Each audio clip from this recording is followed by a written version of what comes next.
کریمہ سورہ الانعام اللہ سبحانہ و تعالی ارشاد فرماتا ہے وما قدر اللہ حق قدره اذ قالوا ما انزل اللہ علی بشر من شیء. ان لوگوں نے اللہ تعالیٰ کی قدر نہ کی جیسا کہ اللہ سبحانہ و تعالیٰ کا حق ہے اس کی قدر کرنے کا. کب انہوں نے قدر نہ کی؟ اذ جب قالوا انہوں نے کہا ما انزل اللہ علی بشر من شیء اللہ سبحانہ و تعالیٰ نے کسی بشر پر کچھ بھی نازل نہیں کیا. یہ قرآن پاک کے الفاظ ہے کہ وما قدر اللہ حق قدرہ اذ قالوا ما انزل اللہ علی بشر من شیء کہ ان لوگوں نے اللہ سبحانہ و تعالیٰ کی قدر نہ کی جو اس کا حق ہے کہ اس طرح اس کی قدر کی جائے. اور یہ قدر انہوں نے کب نہ کی؟ اذ قالوا ما انزل اللہ علی بشر من شیء جب انہوں نے کہا کہ اللہ سبحانہ و تعالیٰ نے کسی بشر پر کچھ نازل نہیں کیا. حضرات گرامی ان الفاظ کا شان نزول یہ ہے کہ یہودیوں کی ایک جماعت اپنے سب سے بڑے احبار کو، سب سے بڑے رہبان کو، سب سے بڑے مذہبی لیڈر کو لے کر نبی پاک صلی اللہ علیہ وسلم کی خدمت میں حاضر ہوئی. یہودیوں کی ایک جماعت اپنے سب سے بڑے مولانا کو لے کے نبی پاک صلی اللہ علیہ وسلم کی خدمت میں حاضر ہوئی اور نبی پاک صلی اللہ علیہ وسلم کے ساتھ وہ سوال و جواب کرنا چاہتے تھے اور نبی پاک صلی اللہ علیہ وسلم کے ساتھ وہ بحث کرنا چاہتے تھے کچھ امور میں. جب وہ نبی پاک صلی اللہ علیہ وسلم کی خدمت میں پہنچے تو ان کا جو بڑا مذہبی لیڈر تھا، مذہبی رہنما تھا، اس کا نام ہے مالک بن سویف، مالک ابن سویف.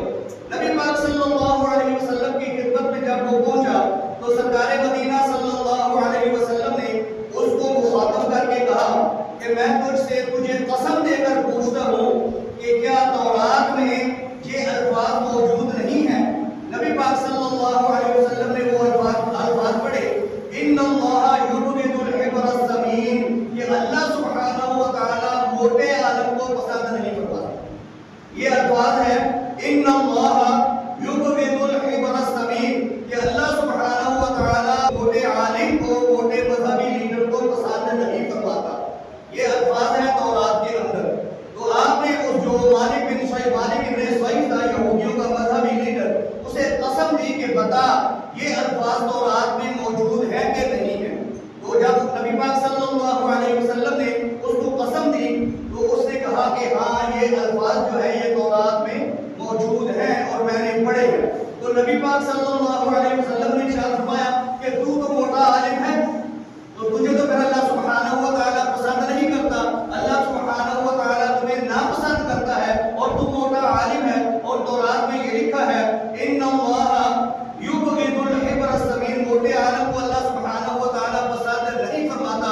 جب نبی پاک صلی اللہ علیہ وسلم نے اس سے یہ فرمایا تو وہ اس سے بھی آ گیا اور غضبناک ہو گیا اور اس نے کہا کہ اللہ عز و جل نے کسی بشر پر کچھ بھی نازل نہیں کیا. تو یہ آیت اس وقت نازل ہوئی کہ وما قدر اللہ حق قدرہ اذ قالوا ما انزل اللہ علی بشر من شیء کہ انہوں نے اللہ تعالیٰ کی قدر نہیں کی. اللہ تعالیٰ کی قدر کرتے تو وہ یہ جانتے کہ اللہ سبحانہ و تعالیٰ نے پہلے انبیاء پر کچھ نازل فرمایا ہے. تو انہوں نے انبیاء پر نزول وحی کا انکار کیا. تو کچھ بھی انہوں نے کہا کہ اللہ تعالیٰ نے کسی پر بھی کچھ بھی نازل، کسی بشر پر کچھ بھی نازل نہیں کیا. تو وہ یہودی جو ان کا مذہبی لیڈر تھا، یہودی جماعت جو آئی وہ بھی اس کے ساتھ غصے میں ہو گئے اور انہوں نے کہہ دیا کہ آج کے بعد تو ہمارا مذہبی لیڈر نہیں ہے، تو ہمارا رہبان نہیں ہے، تو ہمارا کسی چیز نہیں ہے، تو ہمارا کچھ نہیں لگتا، ہم تجھ سے کوئی رہنمائی نہیں لیتے. تو حضرات گرامی نبی پاک صلی اللہ علیہ وسلم کی خدمت میں نزول وحی کا بشر ہونے کی حیثیت سے انکار کرنے والا یہودی مولوی ہے. پہلے آپ نے سنا کہ نبی کو بشر کہنے والا شیطان ہے. اب یہاں پہ یہ کہا گیا کہ کسی بشر کے اوپر کچھ بھی نازل نہیں ہوا. تو یہ یہودی مولوی نے کہا، یہودی مذہبی لیڈر نے کہا. تو دو چیزیں ہمیں معلوم ہو گئی کہ نبی کو بشر کہنے والے، انبیاء کو بشر کہنے والے مسلمان نہیں ہیں، یا شیطان ہے یا